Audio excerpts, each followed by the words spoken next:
Benchwarmers Podcast. I am Casey Coggins, joined by Alvin Hebert. What it is. And Andrew Lira. What's up, what's up? All three of us are here, which hasn't happened in a month. And we got basketball to talk about. Because while the NFL Combine just happened, I didn't watch a single second of it.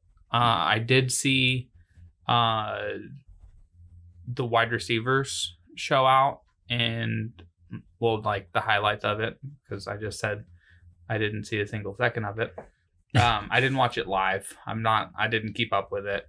No idea whose stock rose or any of that. Y'all watch any of the Combine? I just saw something about some damn. I'll just get the updates and be like, oh, this 40-yard dash was like a 4.27. Yeah, this lineman ran a 4.40, and I was like, Jesus Christ. Then I saw something about there was a new running back. What the fuck is it called? Skill set or drill. There you go. What the fuck is it called? Exactly. Yeah, I didn't see that. I did see a punter that apparently had 25 reps on bench press. And other than that, no idea. So while that was going on, baseball spring training got underway. All the Astros drama, which we all know about by now. The Astros shame tour. Have y'all seen that Twitter? Yeah. That Twitter account, the Astros shame tour. No, I haven't seen that one. It's people send this guy videos of their officials taking away signs. Yeah, I heard about that. And people showing up. One guy showed up and got a Yankee. I think it was Aroldis Chapman to autograph a trash can. The trash can Astros poster logo on it. Yeah. Yeah. Hell yeah. The one fan that yelled at, I think it was George Springer, said it's a curveball. Yeah. And he struck out. I do want to touch on that was great. Trevor Bauer he signed with the Reds in the winter. Oh yeah. And the other night he was pitching in for his spring training debut, and he was tipping his glove to the batter, telling them it's a fastball. Mm-hmm. He was in, and so they asked the catcher, who was Derek Dietrich, what was going on with it. He goes, yeah, if people are going to just steal signs, he might as well just tell them what's coming anyways. Let them know. Yeah. Well, Chris Bryant came out. Oh, the mic'd up. And he was all saying everybody steals signs. Which everybody's known that, but it's the way that it goes. They go about it, and that's the big thing. It's the electronics that are used. Not to get into the fall down the rabbit hole like we normally do. So spring training's going on, baseball season around the corner. Other sports, golf hasn't really gotten to the swing of things. Tennis, they've had the one major a couple months before the next one. So basketball's really the main thing. Coming out of the All-Star break, trade deadline's now passed.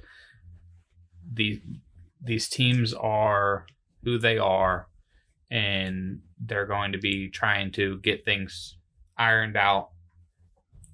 The playoff teams getting it ironed out for the playoffs. The non-playoff teams getting it ironed out going into next season.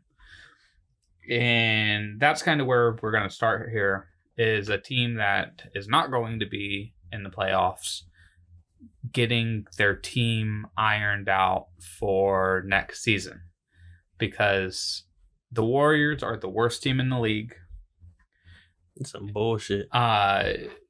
It's not surprising that they're the worst team in the league, because I think that's surprising how far they dropped off. What? They're missing their top two players, and the third top player just left to Brooklyn. Exactly. So that's what I was gonna say. It's not far that they dropped off so far. It's that Steph broke his hand or wrist early 9 games into the season. Clay hasn't played a game after tearing his ACL. And shouldn't. Right.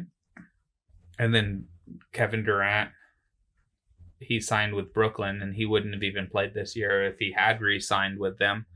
They traded Iguodala. They made roster moves to get certain salary implications done. I think Sean Livingston just retired. So a lot of turnover there. And they're playing a lot of young guys. Mm-hmm. Like almost their entire team have only been in the league for 3+ seasons, or even not less even than that. I would say less than 5. And Draymond and D'Angelo Russell were really the only experienced guys. Like, just I pulled up their roster right now. They're playing Dragon Bender right now. Dragon. Do y'all remember Dragon Bender? Targaryen. He got drafted 4th overall in Phoenix like 4 seasons ago. Mm-hmm. Oh, shit. And he That's the flamed last you heard out about him. quickly. So he's 22. Kai Bowman's 22. Get it? Dragon Marquise flamed out. But It's a good one. Marquise Chris is 22. Damian Lee's 27. Kevon Looney's 24. Apparently they have this guy named Michael Mulder. Have you ever heard Michael Mulder? Anybody? No. This isn't like Aaron Mulder's like long lost cousin. Eric Pascal's 23. Jordan Poole's 20. Kason Randall is 27. He's a guard out of Stanford, so he's been around a little bit, but like only now getting NBA stuff. And then Juan Toscano Anderson is 26. So basically, like, these guys will be like G League players or D League players for other teams, but you're on the Warriors, you get a chance to play. Yeah, 100%. None of these players would crack the rotation in Los Angeles, like for either team. You know who did crack the rotation or is cracking the rotation in Los Angeles? Dion Waiters. Waiters Island. Hey. I heard about that. I was like, oh shit, I didn't even know he was not playing. Boats and hoes, man. Well, he had the issue in Miami where he had the tainted gummy.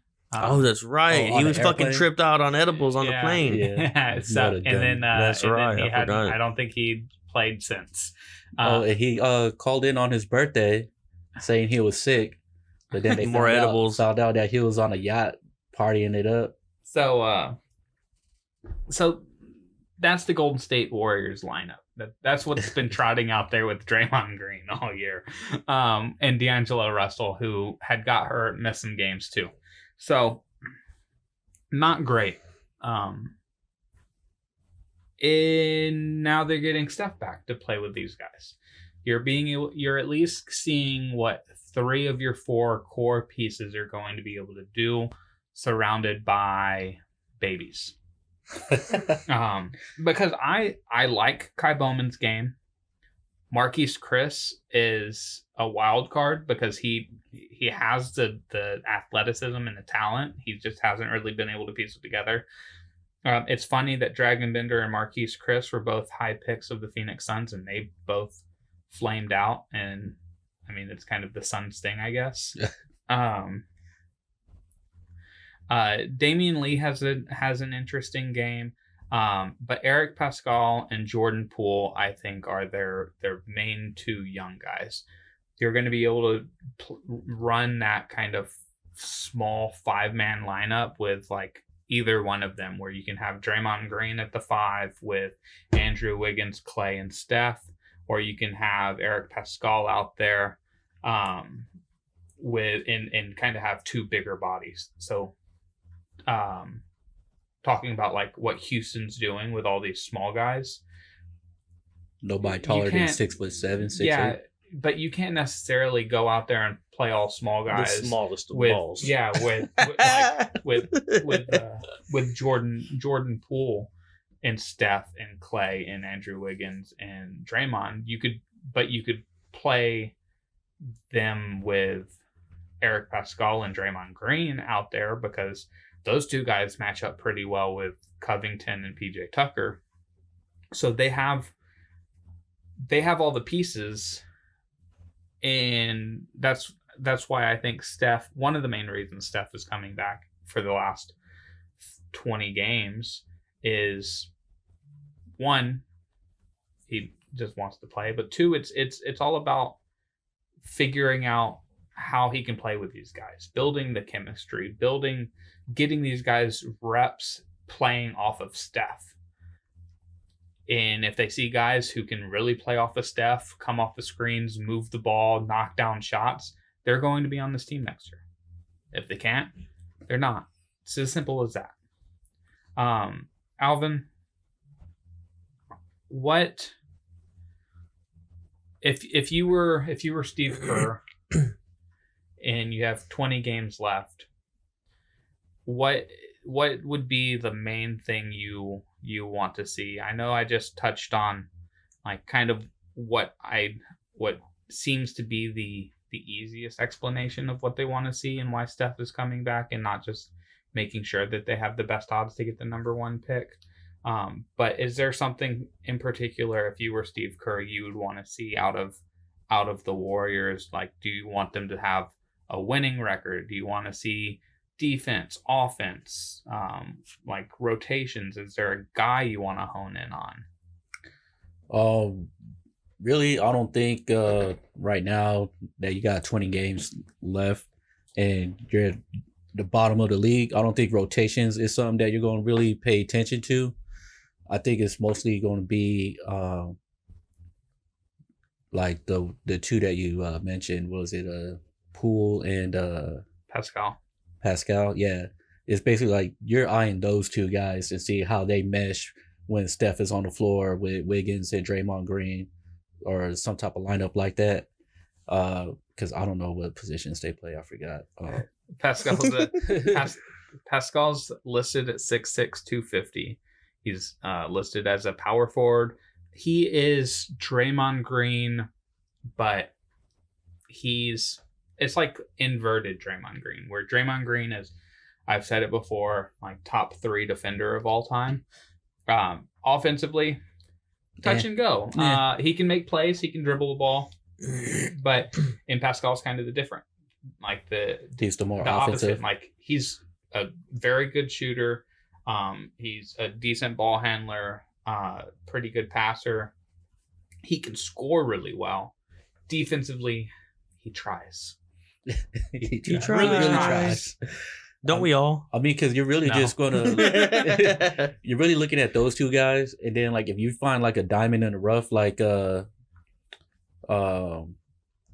Chris guy. Yeah, Marquise Chris. You can have a reclamation project in him. Yeah, you could probably like see something like that, and then you're really looking at, if you're looking at rotation, you're looking at rotations for next year and like seeing, I'm going to have these guys next year. Everybody else, like they're going to be off somewhere else, and you're just going to fill in the holes with signing free agents and stuff. And then it looks like, then you look at what's going to be your major need come draft time and where you at after the lottery and everything, right? Yeah. So, because no guarantee that you're getting the number one pick, but I mean, this is the draft that you like not really. You're okay with it. You're like whatever. Yeah. Like so, there's not a guy who's really just sticking out. Here's the number one pick. Mm-hmm. You kind of. It's almost like you just don't really care, like where you land, because it's not a great draft. Like and the thing is, if those players like games elevate with Steph Curry on the floor, and you do get a high lottery pick, you might be able to like package something like that and get a veteran player to plug in instead of try to fill it in with just all young guys that they have right now. Yeah, the problem with that would be salary, because Steph's salary, Draymond's salary, Clay's salary, and Andrew Wiggins' salary. You can't, like, you couldn't trade 2 young guys in a pick to get, Bradley Beal. I'm not talking about like no like superstar like that, because you're getting Clay back. But yeah, so it's to me if you do get a top pick, maybe it's one of those things where it's like you trade down to 7 and get a first rounder next year, or get a player of better value at that pick. Like there's other things, because at the top of this draft you have a few foreigners, and then you have like LaMelo Ball and James Wiseman and Carter from Georgia, or Anthony Edwards, that's his name, Anthony Edwards, from Georgia. And it's like, these guys would be like, if all of these guys came out last year, they would be the 7th or 8th pick. They would be being drafted around the like Cam Reddish, the DeAndre Hunter type of picks. So it's not like no for sure like number one surefire pick on this one. Andrew, question for you is Steph related. So sick of him. Spicy. Glad he's out. Same thing that I did with Alvin is like, you're Steve Kerr. What do you want to see out of Steph? Do you want to see him? Is he 70% of what he was when he was unanimous MVP? How many minutes are you playing him? Like, what if you were Steve Kerr?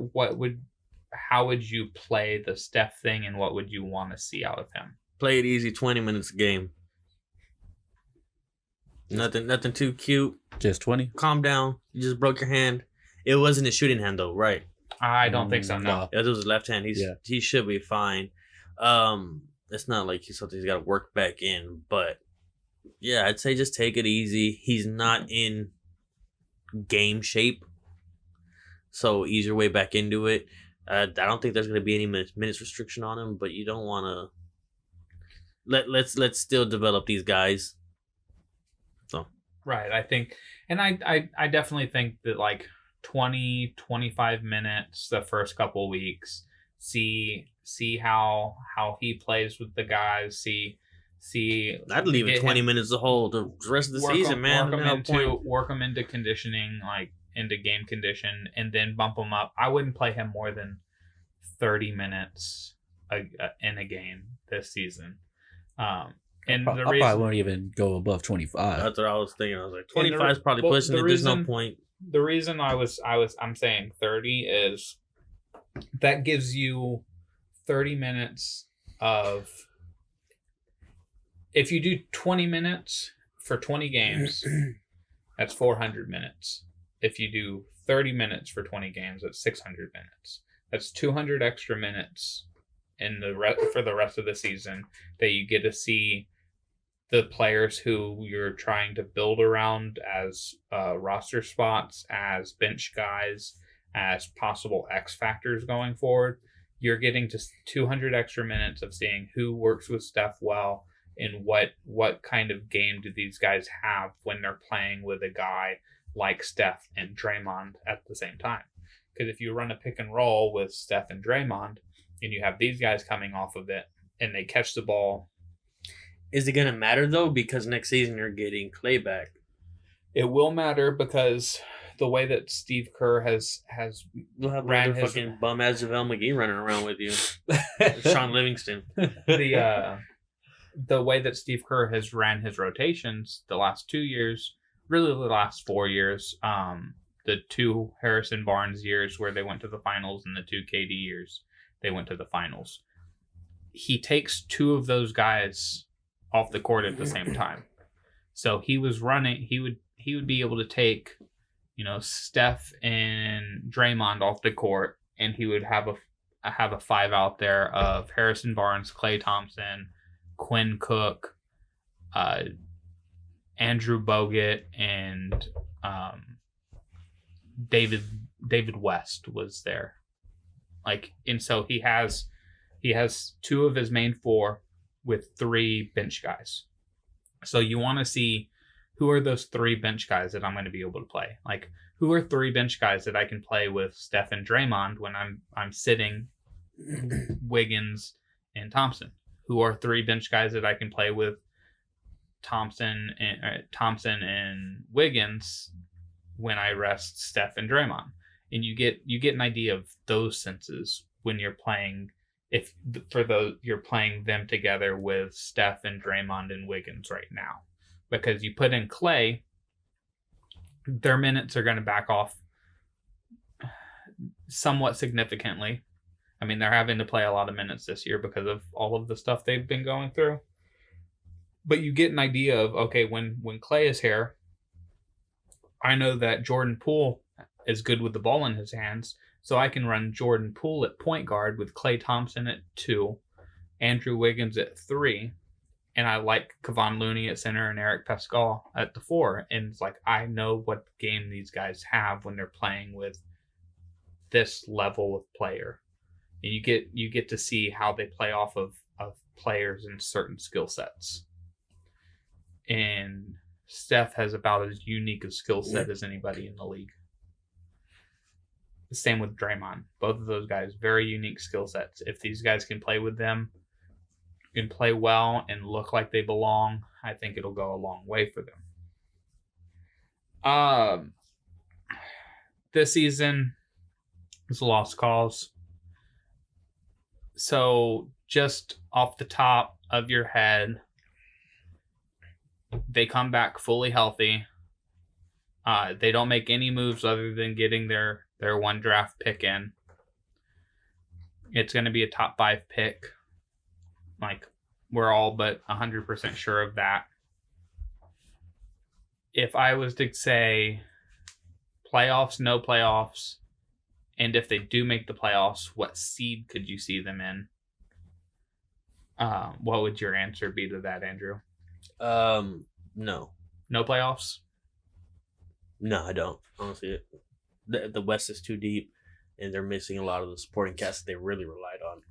Like Sean Livingston and what do you call it? Iggy's gone, and I don't think the talent they have now is supplants that. Exactly. I mean, I do. I'll say my point after Alvin answers. So we're talking about next year? Next year. Like, they're not making the playoffs this year. That's an easy no. No, I thought you were like saying hypothetically, like if they were healthy or No. I'm saying hypothetically next year they're completely healthy. And they have the top 5 pick. I could see them in anywhere from the mid or bottom of the playoff race. Okay. That like 7 to 10 scramble. Yeah. Okay. So you said yes and no pretty much because they making I'll say yes, making the playoff. Okay, but they're like a 7 or 8 seed. Yeah. Yeah, I mean, I think the answer to this question is really tricky because talent-wise, like knowing the players who they have right now, getting Clay back, getting a top 5 pick, I say yeah, and I could see them being a 5 seed next year. The kicker is Steph is 31, about to be 32. Draymond's 30, about to be 31. Clay is 30, about to be 31. Clay's going to be coming off a full year being off. Torn ACL. And while his game isn't necessarily the same as other players who have dealt with a year off, we've seen guys just not quite be the same player taking a year off. What are we actually going to be getting out of them? And I think that there's still enough, especially with the way that things work today. Like, I think that swag's gone. 32 is now like the new 28. Where you still have, you typically still have another like 2-3 years that you can like be close to like your prime. In the type of game that they play, I think suits getting older. Like Steph might not be as quick off the handle or quick off screens, but he'll be savvy with the handle and savvy off screens. And so even though he loses a step, shooting doesn't go away. Ability to finish and ability to pass isn't going away. He might be more of a liability than ever defensively, but And so, I mean, my answer to that is they'd make the playoffs next year, and I would say that they'd probably be the 6th seed. So moving on from the Golden State Warriors, San Antonio Spurs legend Tim Duncan gets his official first start as a head coach. Hey, before we go on that, Richard Jefferson. Oh man, he's still sad. He's still salty. I didn't hear what he said. But as I was pulling up to the house, getting home from work, I was listening to the Rosillo podcast, and he brought up Richard Jefferson torching Tim Duncan. Yeah, and I'm like, Richard Jefferson says that Tim Duncan was carried for his whole career by Pop, Manu, and Tony. Okay.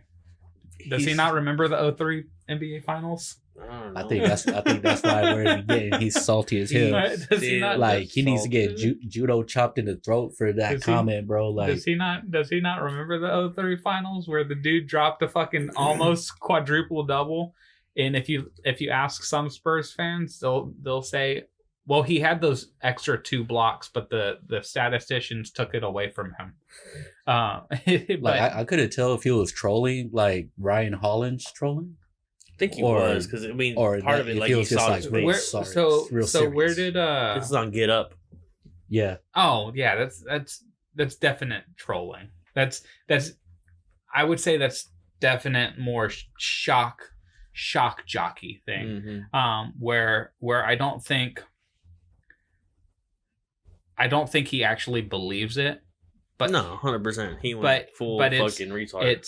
Yeah, and you never go full retard. I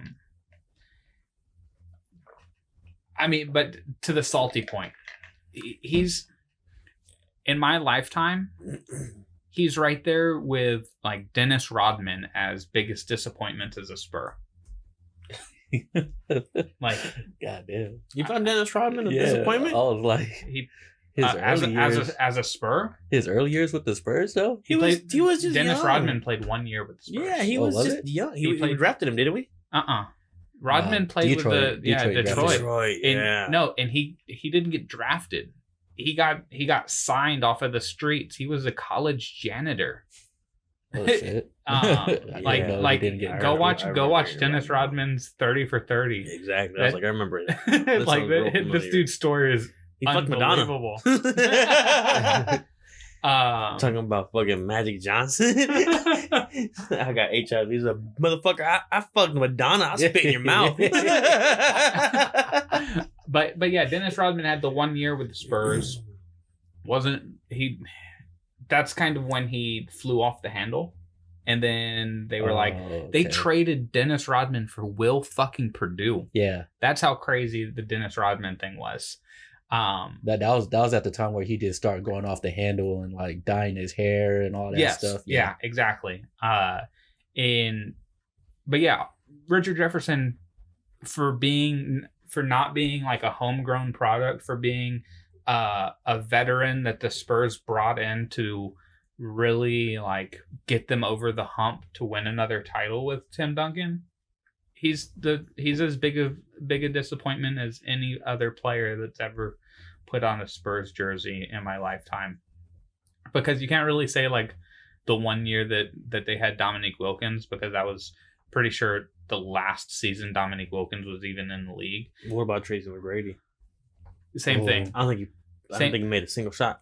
He did. He got some playoff time. Because he got playoff time doesn't mean he made a shot. But again, for him, he was at the end of his career too. That was his last season. He retired after that. He was done. Richard Jefferson ended up going and being pivotal 6 years later with the Cleveland Cavaliers. Was he though? He was really pivotal because he played great defense and he hit some big shots in the finals. He helped them come back from the 3-1 deficit. But I could say he got carried by Jason Kidd and Vince Carter in New Jersey. How about that? Well, Vince Carter wasn't there when they went to the finals, but Jason Kidd was arguably the second or third best player in the league at that point. The top three, my top three in 2002, 2003 was Shaq, Duncan, and Kidd. And then you can have like the Garnett question and you can have the Iverson question. I was just about to say, like, but what Shaq, the most dominant player in the league. Yeah. Tim Duncan, best power forward ever. And then Jason Kidd was a good defensive player, savvy ball handler, could rebound, could score. He was at that point probably the best point guard in the league, and there's a reason why he led the Nets to 2 straight NBA Finals in 2002 and 2003. And Kmart was there too. Kenyon Martin neck tattoo with the lips. The lips, yeah. His wife's lips, his ex-wife now. Yeah. That's why he covered him up. Oh, did he? I did. So we went way too long on Richard Jefferson. And I probably have a lot more like bad things to say about him just because Spurs fans are salty just as much as he's salty. Like he's talked about like those Spurs years were like the worst years of his life. It was worst of our life too. watching you doing bitch. nothing. Hey, last year was pretty bad watching Kawhi get traded to Toronto and then winning fuck a title. Kawhi. But let's get to the bright side of things because Tim Duncan, something that Pop doesn't even do. He played young guys. Did you watch the game? Did you watch them play Charlotte? Did you see how he was coaching them up on the sideline? Yeah. He played Keldon Johnson. And he was good. But this was a game plan devised up by him and the other assistants. Yes. Yeah. So, and said, "Fuck it, we got the wheel." Shit. Letting the kids drive.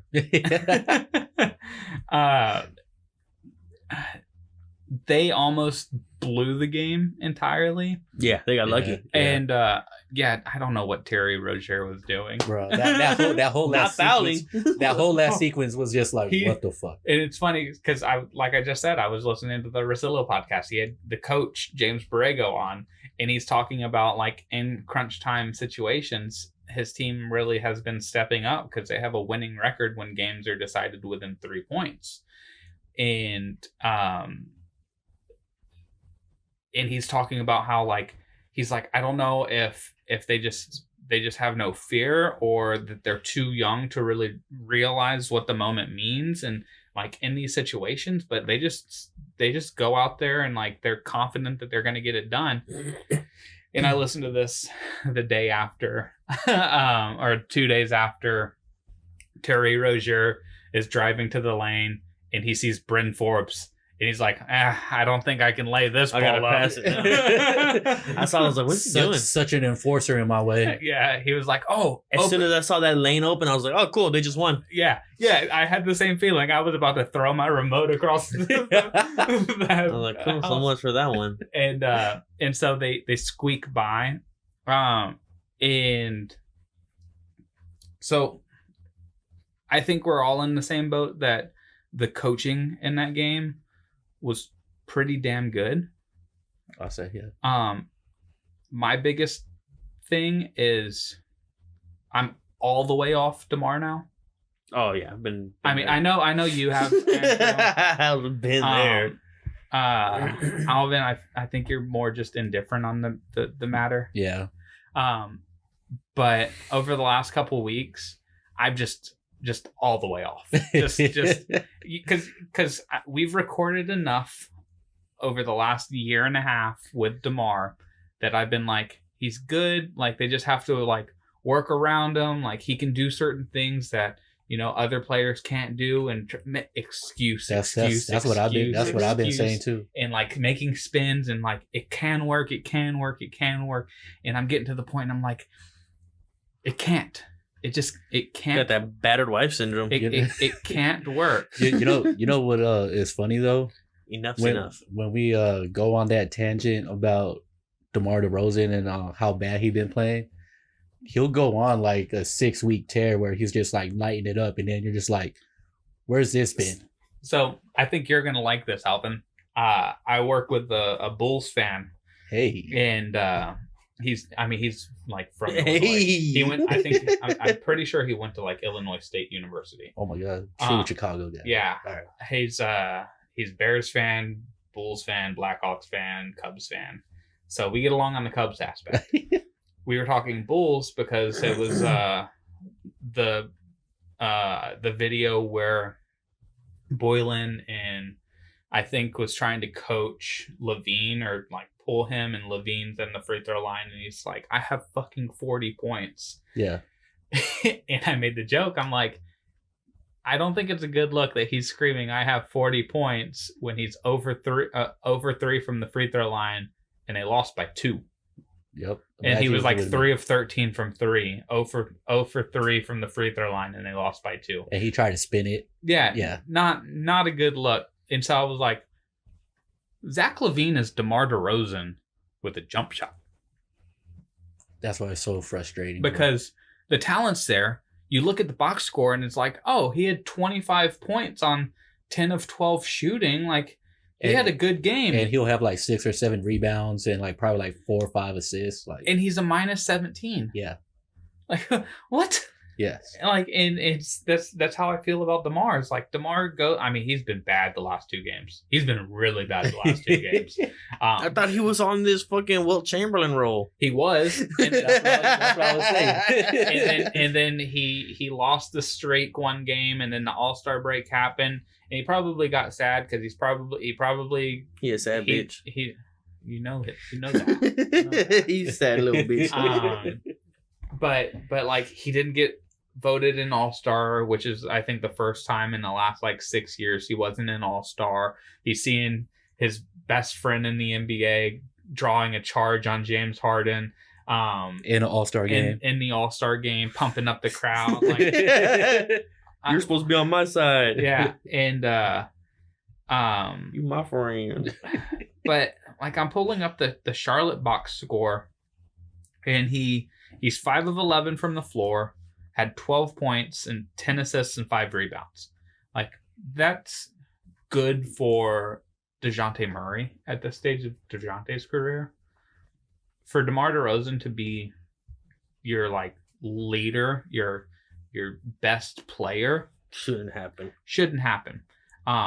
He ended up as a -3 in the game. What I did want to say, like, he played 36 minutes. Keldon Johnson played 15, rookie, 15 minutes, 3 of 4 from the floor, 1 of 2 from 3. It moved on me. He only had 7 points. He only had 1 assist, 1 steal, 1 block. Like, very minimal. In plus minus gets kind of funky. I know the -3 for DeMar is probably means a lot more than the +5 that Keldon Johnson was. Mm-hmm. But when I was coming home, I got home at halftime. I was listening to the game on the radio. The Hornets were up 36-19 after the first quarter. They only ended up being... They were up 9 at half. The Spurs won won the second and third quarter, and then they tied points-wise in the fourth. The tide really changed when Keldon Johnson came in. Like, listening to it on the radio, Keldon Johnson came in, Derek White came in, Lonnie Walker came in, and provided a spark of youth, athleticism, and defense. And that's why I was so happy to see them win, and like, so happy to see like Tim do, and I know it was a collaborative effort, but Tim do something that was different, like playing a guy like Keldon Johnson. I know that it's really out of necessity because Jakob Poeltl's out, LaMarcus Aldridge is out, but like, Pop would have probably played Keldon Johnson 5 minutes, not 15. He would have played DeJounte 35 instead of 28. He would have, like, that's the feeling I get from the season. Skynet, Sorry. Sorry. I was like, wait, what? Vin Diesel wanted to talk to us. Bloodshot. Yeah. Sorry about that. But yeah, I think like overall, just that game, it was a good sign to see, even though I was pulling my hair out watching DeMar DeRozan try to close that game out. Like I came into the year saying that DeJounte Murray was going to win Most Improved Player. That was one of my award predictions before the season. And I don't think he's really been given the opportunity to do so because he had the minutes restriction early in the year, and he's been having to play alongside DeMar and LaMarcus, and so he hasn't really been given a shot to shine. But when he shines brightly. So bright. He ended up being 9 of 14, 3 of 5 from 3, which for him, if you were to say he was going to be 3 of 5 from 3 in an NBA game when he was a rookie, you'd take that every day. And he ended up with 21 points, 5 rebounds, 6 assists, and 2 steals. Like he was the best player for the Spurs, and he's mostly the reason why they won, because he ended up getting a hustle play where that block. I was talking about the jumper at the end of the fourth that put him up 104-101. He hit, I think that was it, or he hit a like mid-range jumper off of a scramble late in the game. I can't remember how much time was left, but they almost turned the ball over. He ends up picking it up and makes a play happen and hits a jumper late in the game. But this is where I want to open up the floor to you about the Tim coaching thing, because we said coaching was good. They ended up winning by the hair on their chinny chin chin. But there was a little backlash that I expected to see more backlash. Because man, Tim got the call. Everyone's got some outrage. Get the fuck out of here with it. Nobody wants to hear it. Oh, well, Becky's been there longer. You know what? Shit happens. Seniority isn't much of a thing in these what is it, like skill based or what's the word I'm looking for? When you do something for a long time, it's like seniority. She has seniority on tenure and skill wise. Tim was in the league for fucking 20 years. See, what I feel like, I think Becky's like already like established like herself like around the league, right? So I understand like why people was all like, well, why not Becky? But if you look at it like how the Spurs are right now, like I felt like it was a better move to have Tim Duncan there, because people were just trying to pull the sexist card. Yeah, like, but I'm like, these young guys, like now that Tim Duncan is there, they're looking up at Tim Duncan, like they want to hear Tim Duncan's insight, like how to improve, like coach me up and all that stuff, rather than over to Becky. You know how this game is run, so yeah, coach me. Exactly. I mean, nothing against Becky, because like, you know, she played WNBA, she was great and all that stuff. I mean, her numbers in the rafters in the AT&T Center as a silver star. Exactly. Yeah, and it's never anything against Becky. It's just like, you're taking the better of the two. I don't know if it's like better of the two, but I feel like Popovich has this trust with Tim Duncan, this like this trust that the fact that he's like been around him for 23 years for so long and all that that he just like automatically will just say like Tim Duncan, because even when he got ejected that one game, I forgot who it was against. Yeah, he pointed to Tim Duncan. He's a Europe. Yeah, you know what I mean. Like, I'm just tired of and I feel like Becky's gonna get her shot shit somewhere else though. Like, yeah, so Becky's taking interviews already. That's what I'm saying. So first, I'm going to touch on what y'all said, because I do think that y'all brought up a great point about the Tim Duncan being a player and guys looking up to him and not necessarily like it is very different when, you know, guys are watching NBA and they see Tim Duncan winning 5 championships and now they're being coached by him. It's a bit different there. In the thing about the tenure, it's like, oh, Becky Hammon's been there a long time. She's been there longer than Tim as a coach. Hasn't been with the organization, obviously, but as a coach, she seems to be she's the lead assistant. She's the top ranking assistant and on the staff. But Pop has done this in the past where he has a lead assistant, but he sides with somebody else to coach. Like Udoka and fucking, what's the Italian coach? Messina, yeah, it's that kind of shit. Yeah, and it was always Messina who would end up being the acting head coach, even though Udoka had been there longer, James Borrego had been there longer, Will Hardy's been there longer. Like some of the other coaches have been there longer. He went with Messina because Messina has head coaching expertise from Europe, but that's it's not the fact that she was a woman that was where the outrage was. So that's Pop could have made history. Pop doesn't give a shit about history. That's exactly so.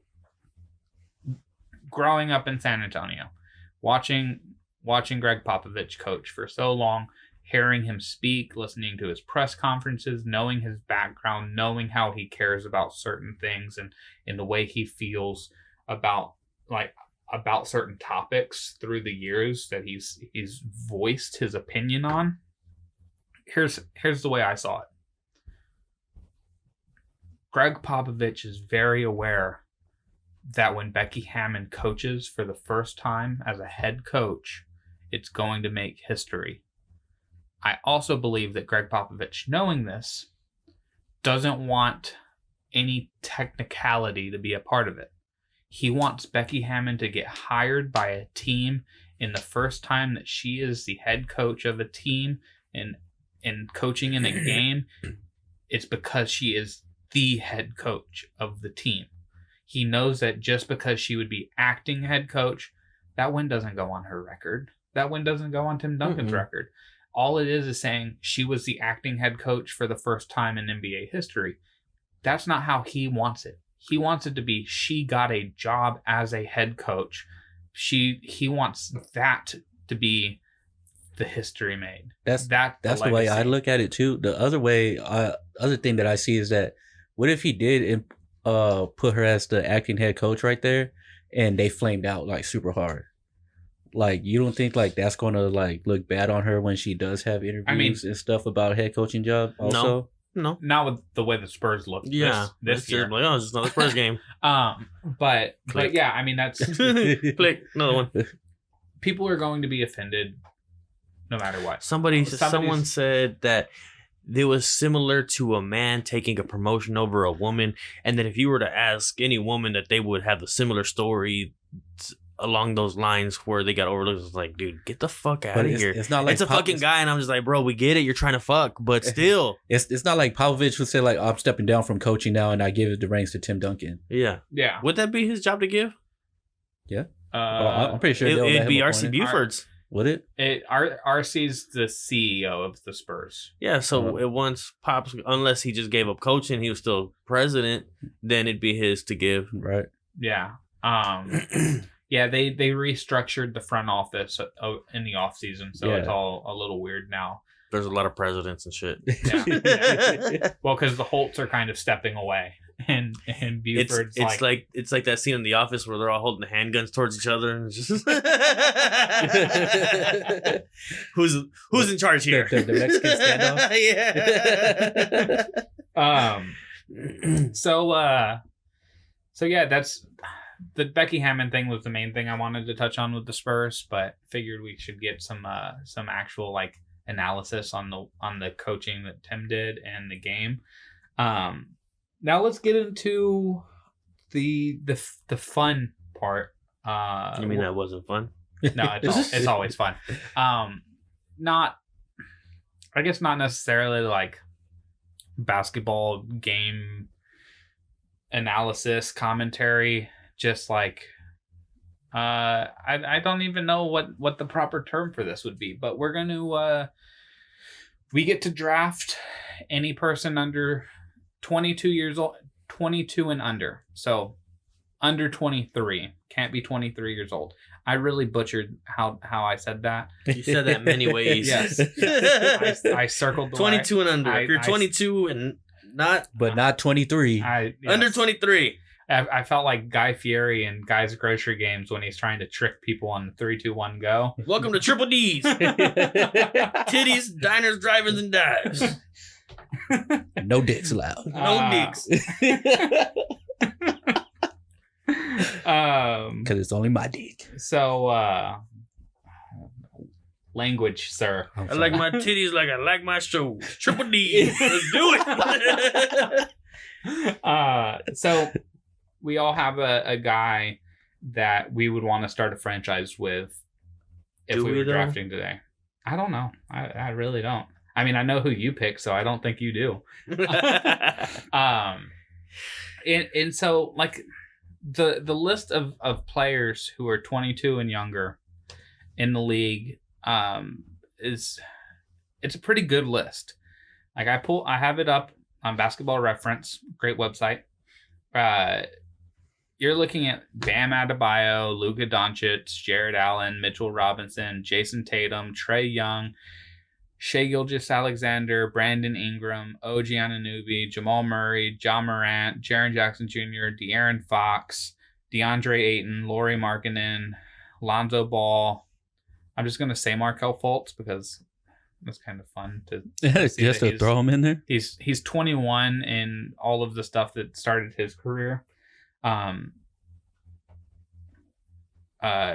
Williamson is probably the last name on this list that I haven't said. I mean, you have like RJ Barrett and Cam Reddish as well. There's a lot of really good young players in the league. Like guys I didn't name that I'm about to. PJ Washington from Charlotte has looked really good this year as a rookie. Rui Hachimura in Washington has looked pretty good up there. Say Yoshi Yamamoto? The designer? Rui Hachimura. Yeah. Tyler Herro in Miami. Kobe White in Chicago. Marvin Bagley. A lot of good young talent, but there are a few guys that definitely like stand out among those guys. And so let's talk about those guys. So Andrew, yo, Trae Young. What? Trae Young's your answer. Yes. Got it. Trae these now, nutmegs. Ice Trae. They're gonna make a nutmeg flavor of Trae Young. Wait, nutmeg is a flavor. Yeah,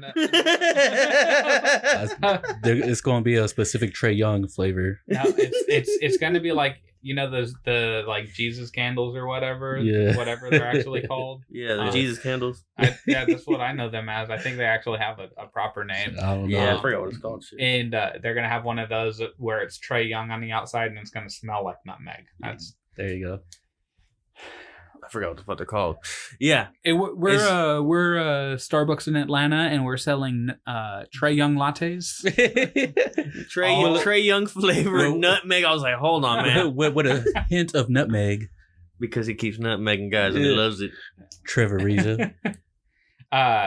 So explain, because he was probably like out of the top tier of guys, because he is in that top tier. 100%. I won't knock him there. But he would probably be like the last of the guys for me. There's only like 3 guys in that tier. No, because I would take Brandon Ingram over him. What? Really? Oh, yeah. Oh. With his fucking blood clots? Your blood clot crying. Brandon Ingram can do a lot more on a basketball court than Trae Young. He could barely travel. I mean, he's been playing pretty well this year. But continue. I won't interrupt again. Man, I like his numbers. I like his swag. I like everything he brings, and he's got a sense of sense of he doesn't know when that he doesn't know how to pass in the fourth quarter. Yeah, man, that's cool. Well, That's I mean, like, fine. look who he got around him, though. You know who else is like that? Kobe. Oh, That's true. Touche. That's true. But look who he had around him. Oh, I thought you were saying, look where he's at. I was like, damn, man, that's... Oh. Woo! No. I made my too soon joke. I made my too soon joke that night. So Unsubscribe. Canceled. things just got a little morbid. all the dislikes. That was great. Hey, if that gets people listening to us, we can Hey. Kobe slander all we want. What is, Oh, what is man. it? Bad publicity is good publicity. Any publicity is good publicity. Yeah. So So yeah, man, it's just... So I think what my takeaway from what I'm getting from you is it's not, he's a great player. That's one thing, but it's what he does for a franchise as being like, when you go and you see a player like that, you want to rally behind him. He's more fun to watch. You want to root for. He's him. more fun to You watch wanna- than Brandon Ingram. That's for sure. For sure. I can agree with that. Like, and that's, I mean, if you want to start a franchise, you want to bring the fucking crowd into it, and he brings the crowd better than Brandon Ingram does. You would For rather sure. have a Chad Johnson type than 100%. Than I was trying to think of a receiver, a Jordy Nelson. 100%. Like- Easy peasy. Come on. like I mean, Easy peasy. Come on. Chad- Give Chad- me a challenge. Yeah, Chad. I was trying to think of like, okay, well, who's another great receiver, but that doesn't have that same flair. That's like, You know, it's like saying I'd rather take T.O. than Randy Moss. well, they both have their baggage.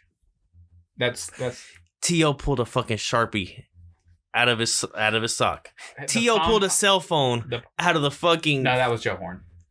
Didn't T.O. did it also? Oh, yeah, out of the yeah. field goal post. Yeah. Yeah. No, T.O. Yeah. Because he had it on the sideline. Joe Horn had it under the The goal post? post. I know he pulled out a cell phone. Well, he pulled out his cell phone. because he's doing T.O. grabbed popcorn and threw it in his fucking helmet. Yeah. the pom pom. Get your popcorn ready. Yeah, the pom-poms. Yeah. the The Dallas Star. the Hall of Oh. Fame jacket. Dog, I would take Right? T.O. Or- over no, Randy that Moss. No, that was Chad. Johnson. Yeah. I mean, both of those guys are characters. Great. Hey, Randy Moss had the mooning. He did. He had the flame out in Oakland. The flame out in Tennessee.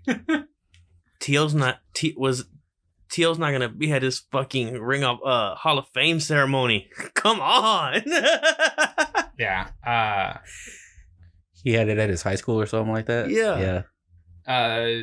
The University of Chattanooga. Or the There college you go. that he went Yeah, to. the Okay. college he went to. Somewhere. Not there.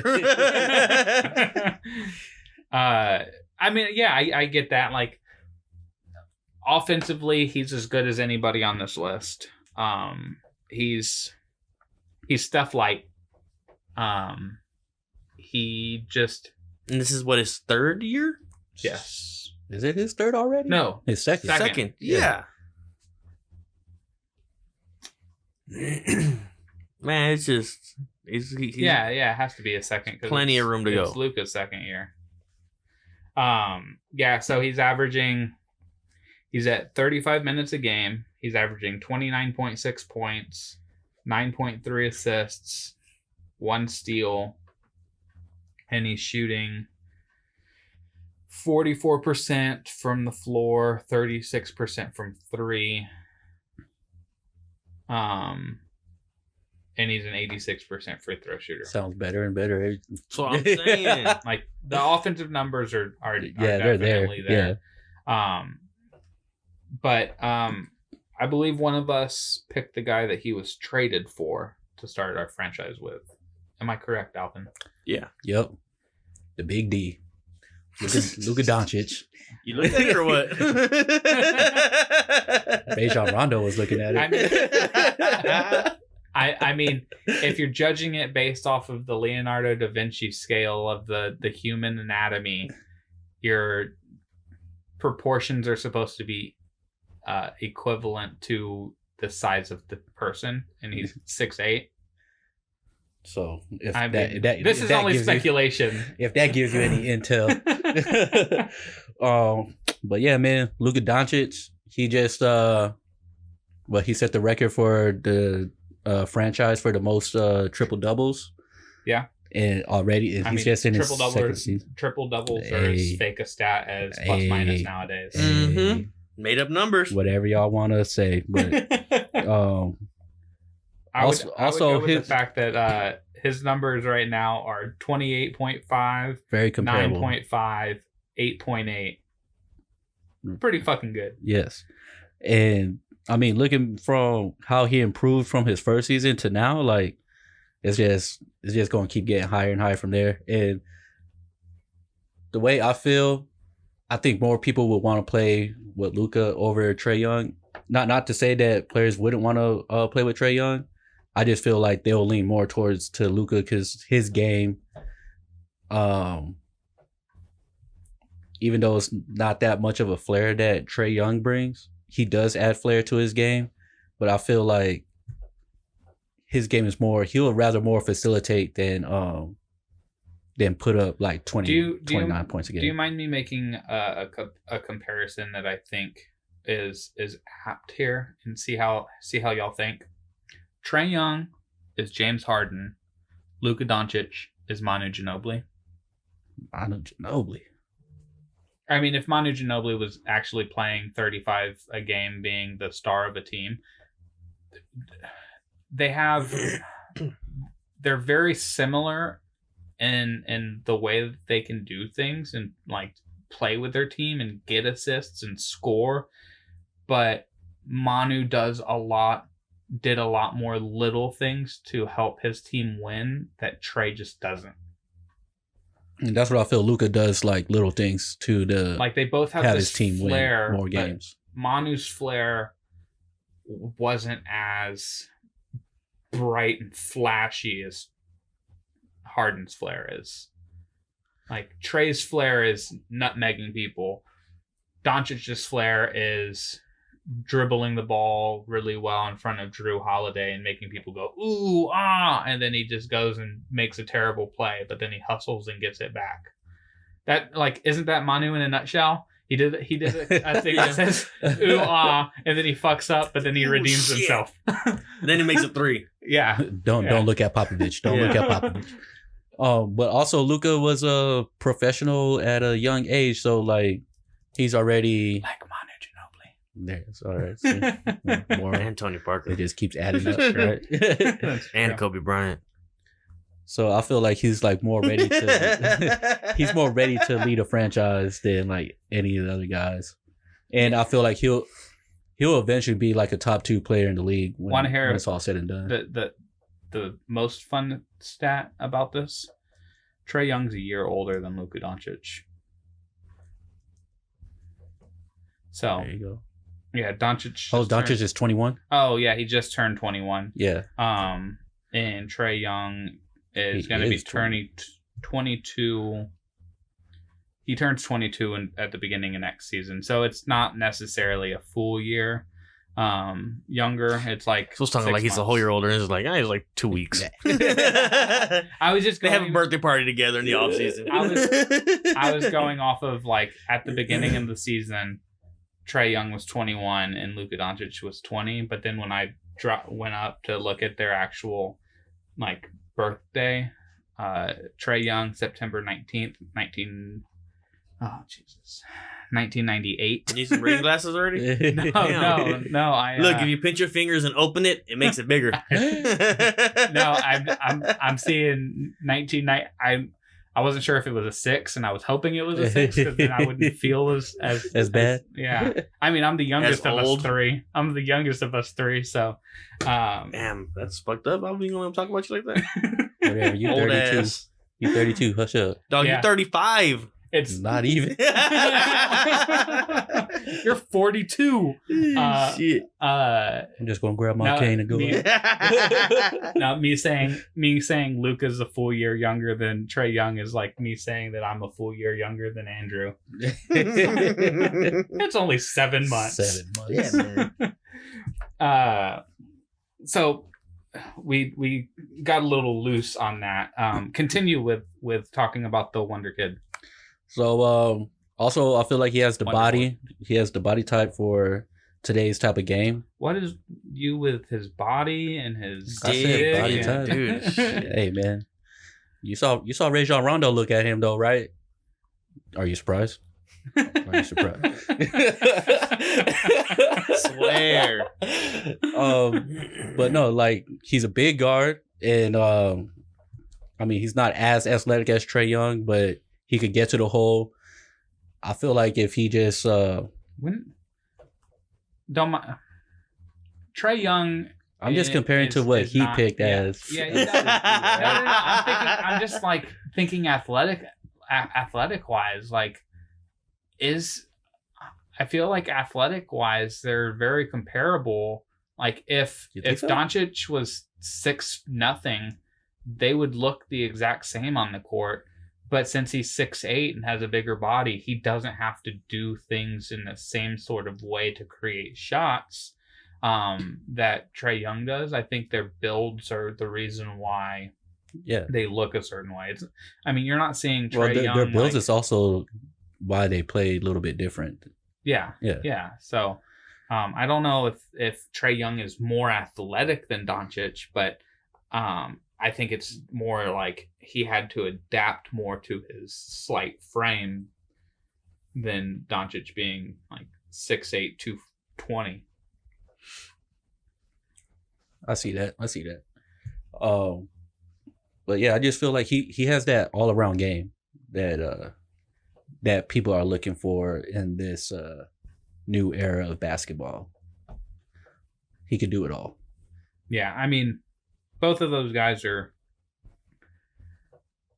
I mean, they're point guards that you definitely want to have on your team. Dallas did a much better job with roster build. I mean, they also have Rick Carlisle, who, you know, on his best day is the best coach in the league. And Atlanta has Lloyd Pierce. Who? I'm not trying to say, like, disparage him as a bad coach, but he's not Rick Carlisle. Yeah, but there's a difference, yeah. And I believe the Hawks just lost to Memphis by 40. And that's Trae Young going up against another young point guard and John Morant. So, who else does Atlanta have? John Collins. Is Cephalosha still there? They have Vince Cam Carter Reddish. is still there. Yeah, he is still there. Old Irishman. Is he still playing? Like, is he still getting minutes? Yeah. Mhm. Damn, dog. Yeah. So with minutes per game, Vince Carter is playing 14.5 minutes a game. So they're playing. That's 14 minutes too long. John Collins, I believe, got suspended or he got hurt. One of the two. I feel like he got suspended right after Ayton got suspended for PEDs. It's DeAndre Hunter, who won the national title with Virginia last year. Kevin Huerter, who is a sharpshooter out of Maryland. Cam Reddish, who we all know was a disappointment at Duke. Jabari Parker, another disappointment from At Duke. Duke. And Chicago. Yes. They have Dwayne Dedman, who they just got. DeAndre Bembry. They traded for Jeff Teague. Alan Crabb. Alex Lynn. Damian Jones. Like, these are just all guys who have played with them. They have Chandler Parsons has played 5 games with them. What? Yeah, I didn't know that. Chandler Parsons is still playing? That's what I'm saying. Yeah, I'm very, very confused. When did he play? How did he play? I want to see that. That's what He's averaging 2.8 points, 1.4 rebounds, and 0.6 assists Trash. on 28% shooting. Garbage. Man, remember when Chandler Parsons was all hype? Oh, with the Rockets? Yeah. Yeah. And then he signed with Memphis, and then it went all downhill. No, he He went signed to with Dallas. Dallas and then Memphis. And then he got injured in Dallas, traded him to Memphis, Yeah. and then just went bam. yeah, it's Steven Jackson going at him on fucking social media or whatever. So the last game that he played in was December 27th. In a game against Milwaukee where they lost by 26. So all garbage time. He's played in 5 games, right? All garbage time. First garbage. game against the Lakers, Atlanta lost by 21. Second game against the Pistons, Atlanta lost by 25. Third game against the Rockets, Atlanta lost by 47. God. Fourth game against Chicago, Atlanta lost by 34. And then that Milwaukee game by 26. Bro. Atlanta's not good. Do you play defense? so it's like they lost by 23, 16, 29, 33, 22, 35, 26, 23, 34, 47, 25, 21, 49, 20. Jesus. And then there's a few others that are like in the 11, 12 range throughout the season. Bro. Quite the season from Yeah. them.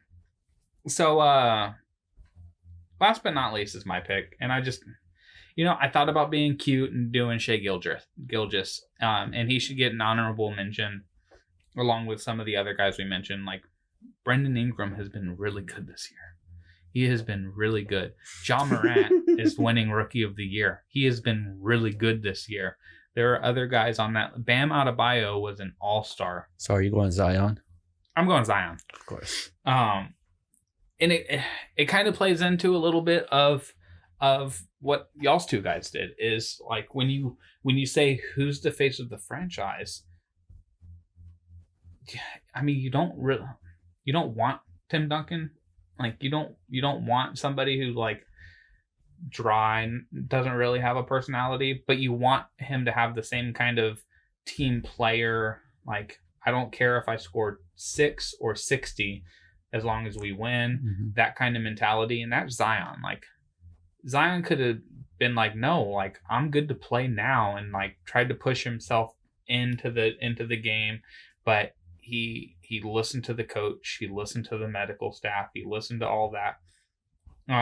He's come in and he scored 20 points in 13 straight games.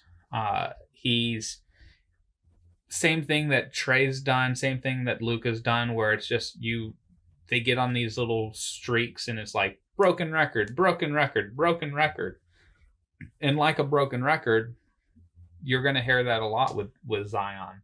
It's going to be, for the first time since this, a player did this. I guess I should have said that.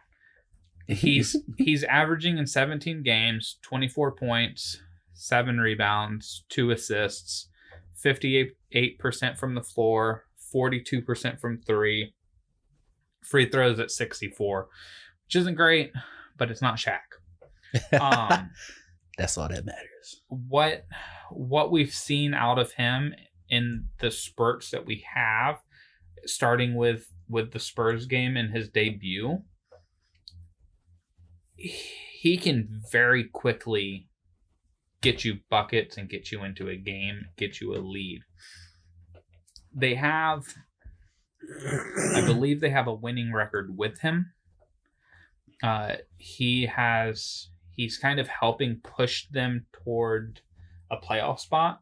They had an unfortunate loss in overtime last night to Dallas by 4.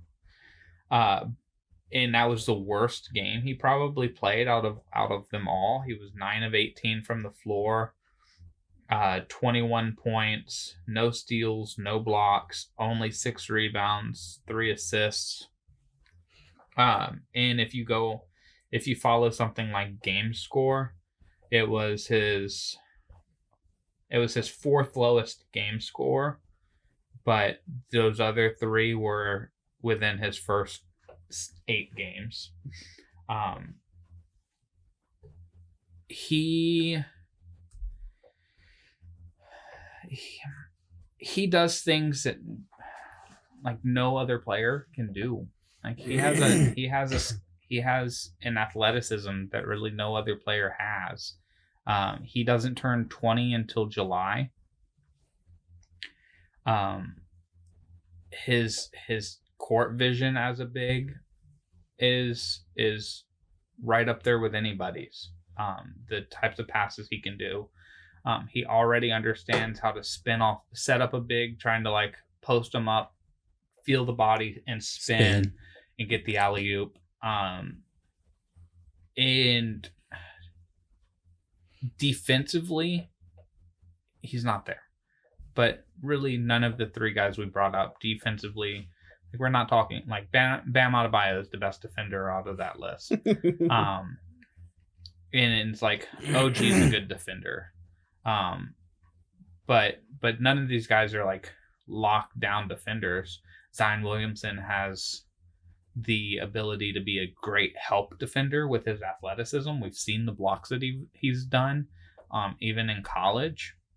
And for me, if I'm starting a team, I'm a big believer that you need a talented 3 to 4, like small forward, power forward. You need that wing, that big-ish body who can do a lot of athletic things. That's why I keep kind of bringing up Brandon Ingram. I almost even went with Jason Tatum, because when you look at the guys who win championships, few times is it because they had the best player who was a point guard. Yeah. Most times it's they had the best player who was 6'6" to 6'8". Yeah, that small forward. Yeah, it like and I said 6'6" to 6'8" because like Dwayne Wade and Kobe Bryant weren't small forwards, but they were wing players. Yeah. And that's why I didn't go point guard.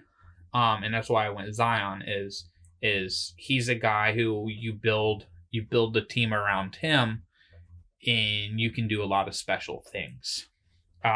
With that, I think we can wrap it up. We're putting together a Frankenpod. That's going to be a new thing that's coming from us here at Benchwarmers Podcast, where we all have an isolated topic that we talk about and patch it together, like Dr. Frankenstein. And as always, like, subscribe, rate, review, comment, yada yada yada. Go like us on Facebook. Tell your friends. Yeah, and we'll be back next week. I didn't catch this earlier. I'm sorry. Zion's middle name. Ready for it? Lateef. Oh yeah, I've heard of that. Lateef. Lateef. Yeah. I didn't look at his nicknames. He doesn't even have any nicknames on here. Oh, I guess it's Xanos. Xanos. It's not like nicknames, but it's in parentheses, and I like Xanos. that. That is a great. The fuck nickname. Are you on Urban Dictionary? I mean, his name's gonna be Zion. He's a one namer, like Trey.